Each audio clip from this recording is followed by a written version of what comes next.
Hello, all you freedom-loving people. President Trump met with Carney today. Stephen Miller sued Justice John Roberts. SCOTUS agreed to ban transgenders from the military, and there's no more federal support for gain of function. Okay, let's get into it.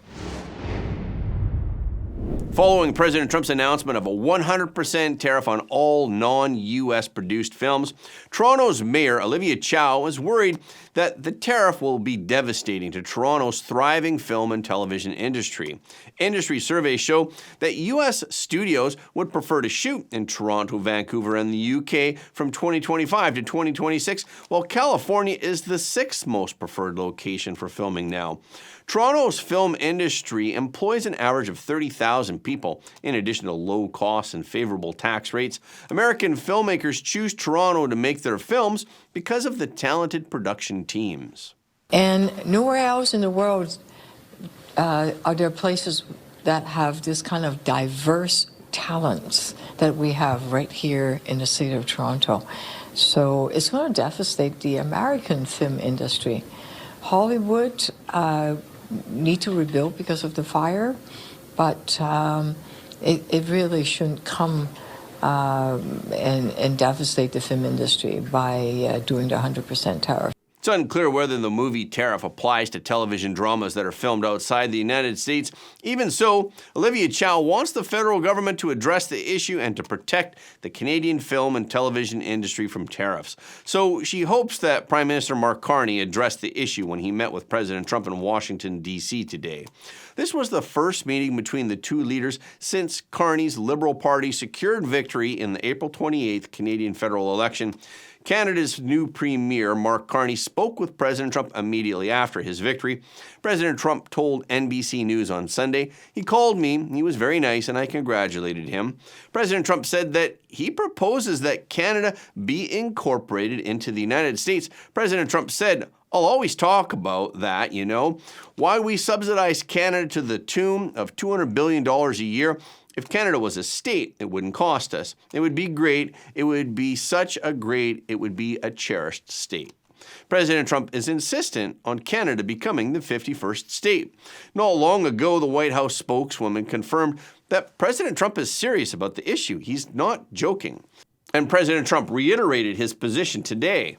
You know, as a real estate developer, I'm a real estate developer at heart. When you get rid of that artificially drawn line, somebody drew that line many years ago with like a ruler, just a straight line right across the top of the country. When you look at that beautiful formation when it's together, I'm a very artistic person, but when I looked at that beauty, I said that's the way it was meant to be. But I do feel it's much better for Canada, but we're not going to be discussing that unless somebody wants to discuss it. I think that there are tremendous benefits to the Canadian citizens, tremendously lower taxes, free military, which honestly we give you essentially anyway because we're protecting Canada if you ever had a problem. But I think it would really be a wonderful marriage because it's two places that get along very well. They like each other a lot.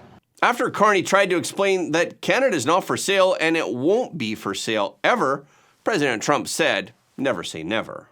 Well, if I may, as you know from real estate, there are some places that are never for sale. That's true. We're sitting in one right now, Buckingham Palace that you visited as well. That's true. And having met with the owners of Canada over the course of the campaign last several months, it's not for sale, won't be for sale ever. But the opportunity is in the partnership and what we can build together. And we have done that in the past. And part of that, as the president just said, is with respect to our own security. And my government is committed for a step change in our investment in Canadian security and our partnership. And I'll say this as well, that the president has revitalized international security, revitalized NATO, and us playing our full weight in NATO, and that will be part of it. That's true. And they have, I must say, Canada is stepping up the military participation because Mark knew, they were low, and now they're stepping it up, and that's a very important thing. But never say never. Never say never. But for now, let's go back to the issue of movie tariffs.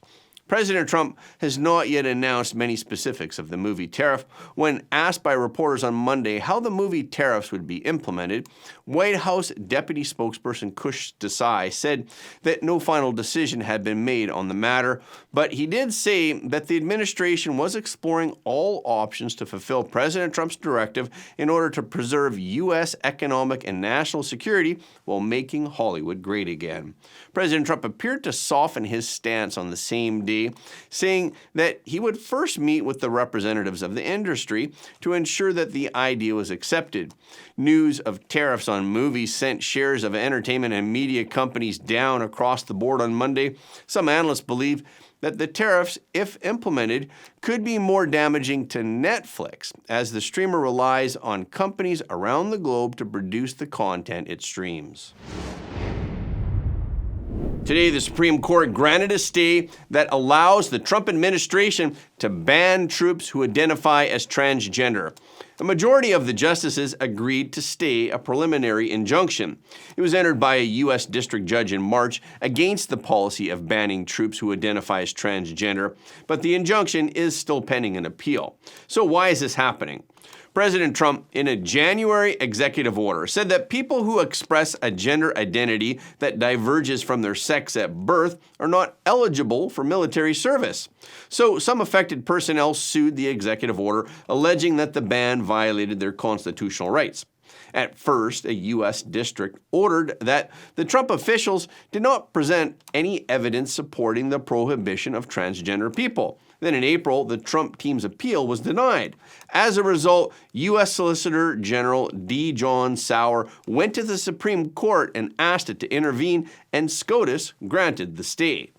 Many other executive orders have also been challenged, but the Trump administration also keeps fighting against the challenges.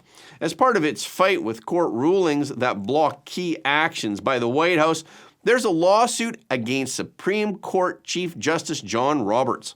The move came from a legal group that was founded by White House aide Stephen Miller.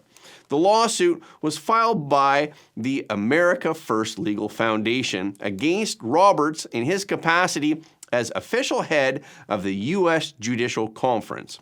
The lawsuit also named Robert J. Conrad, who serves as director of the Administrative Office of the U.S. Courts. ALF's lawsuit stems from its FOIA requests. It argues that records held by the Roberts-led U.S. Judicial Conference should be subject to the Freedom of Information Act requests.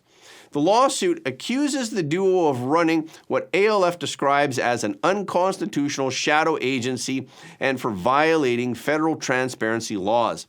After the agency flatly denied the FOIA requests, claiming that FOIA doesn't apply to them, ALF took them to court. On Monday, President Trump signed an executive order to ban all federal funding of risky gain-of-function research in China, Iran, and other countries without proper oversight of the experiments. The order will revoke funding from any present and all future gains-of-function research, as well as deputize the National Institutes of Health, the NIH. It will also revoke funding from any agency in order to identify biological research that is harmful to public health or threatening national security. In addition, all research on infectious pathogens and toxins will be paused until the Office of Science and Technology Policy Director Michael Kratsios and the National Security Advisor, Secretary of State Marco Rubio, develop a new enforcement and reporting requirement policy. President Trump said after signing the order in the Oval Office, "I said that right from day one, it leaked out. Whether it was to the girlfriend or somebody else, a scientist walked outside to have lunch with the girlfriend or was together with a lot of people, but that's how it leaked out in my opinion. I've never changed that opinion. So it can leak out innocently, stupidly, and incompetently, but innocently, and half destroy the world." The White House website, the FBI, the Energy Department, and the CIA, as well as former public health officials like the Centers for Disease Control and Prevention Director Dr. Robert Redfield, blamed the outbreak on the Wuhan lab leak.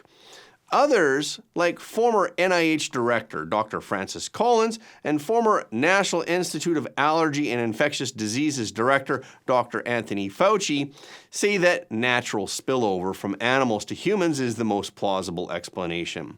Trump administration officials also criticized the Biden administration for allegedly allowing experiments that enhance virus and bacteria infectionness.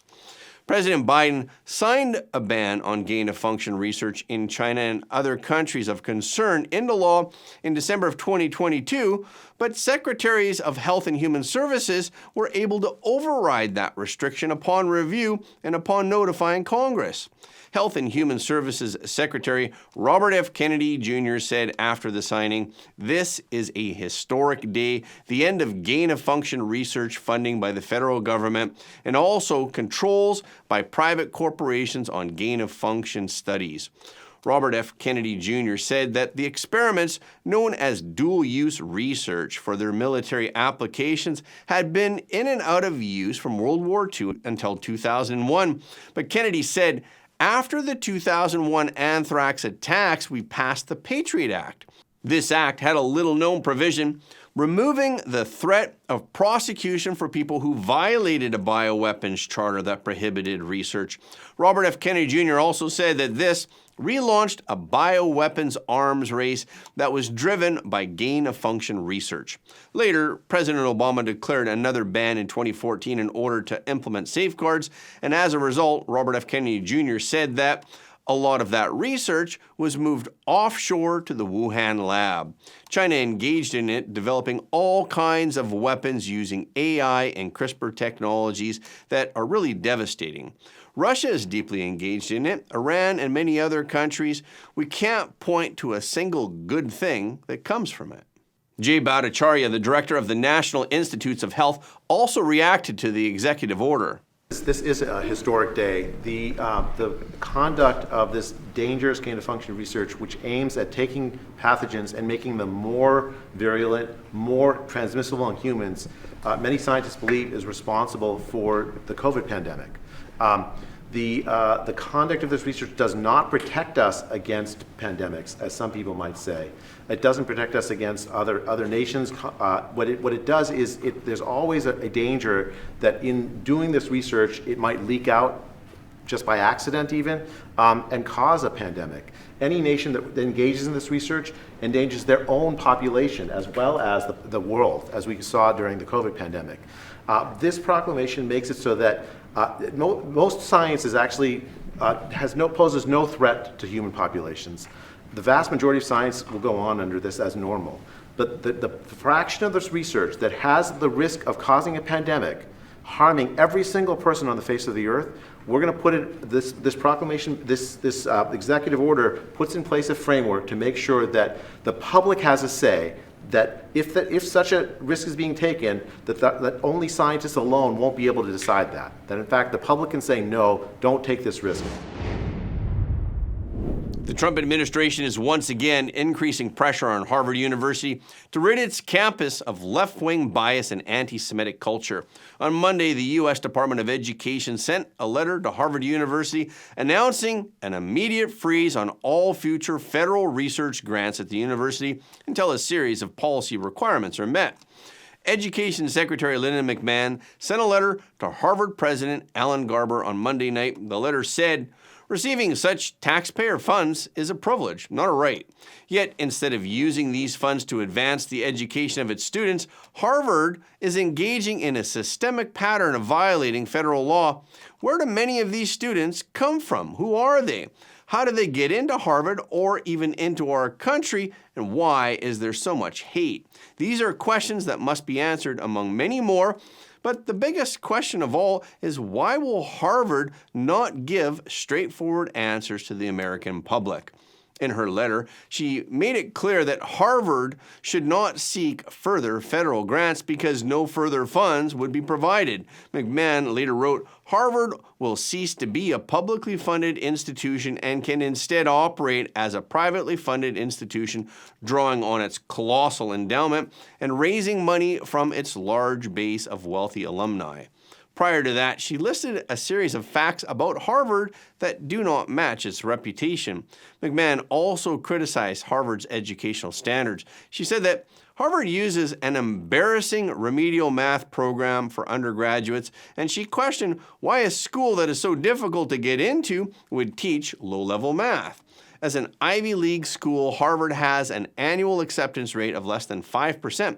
It's one of the most difficult universities to get into in the United States. She called Harvard out for being embroiled in plagiarism scandals, and she lambasted the school for allowing Harvard University and the Harvard Law Review to engage in ugly racism. She wrote, "The above concerns are only a fraction of the long list of Harvard's consistent violations of its own legal duties.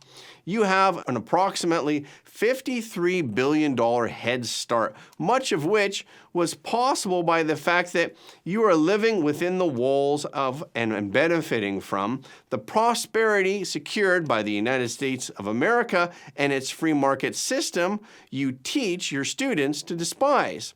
But she left Harvard with a choice, too.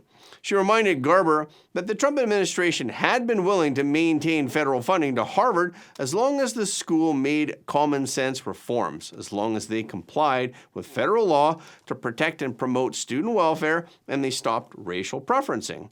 So Harvard confirmed that it received the letter from the administration on Monday, but the school's stance has not changed. The Harvard spokesperson responded by writing, "Harvard will continue to comply with the law, promote and encourage respect for viewpoint diversity, and combat anti-Semitism in our community. Harvard will also continue to defend against illegal government overreach aimed at stifling research and innovation that make Americans safer and more secure."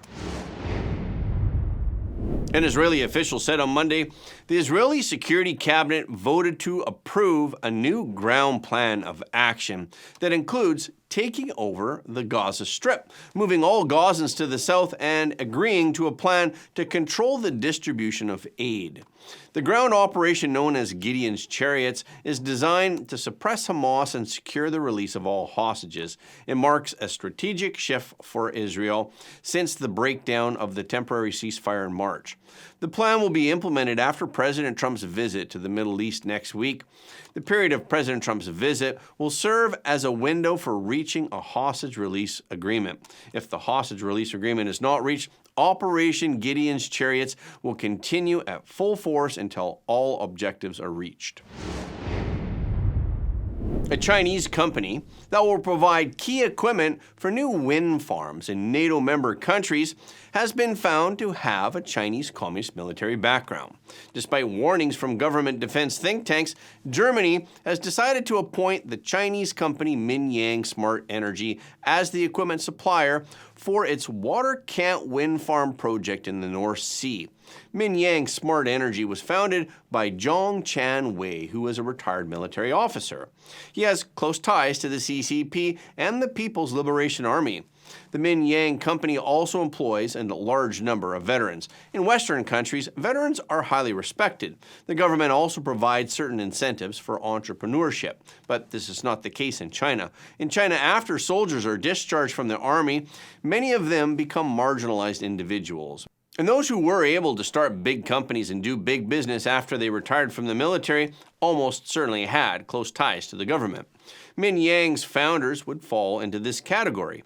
Mr. Zhong joined the PLA at the age of 16 and became a CCP member at the age of 18. After his discharge from the army, he was once a member of the National People's Congress.